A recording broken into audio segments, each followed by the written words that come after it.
Welcome to iPECS. Today we're going to explain how to reconfigure your on-premise desk phone to a remote IP extension, allowing to use your phone from home. If you're using a cloud system, you do not need to complete this process.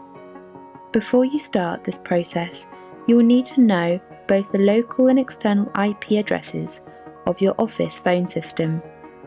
This can be obtained from your system administrator. Press the menu button and navigate down to option 8 Key Set Information. Now navigate to option 4 Network Settings. Press OK and enter the password 147*. Select option 1 Profile.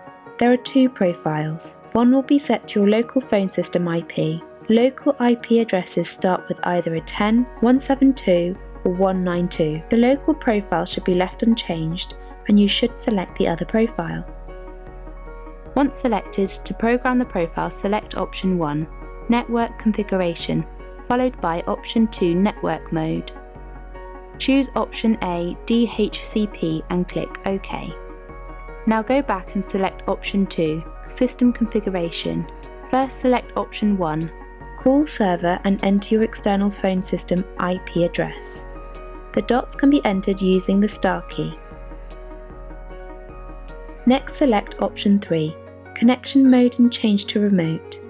Press OK and you'll be prompted to reboot. Select Yes. If you're not prompted to reboot right away, press back until you are prompted. Your phone will now be configured to use from home. For additional help configuring your on-premise handset, please contact your system administrator.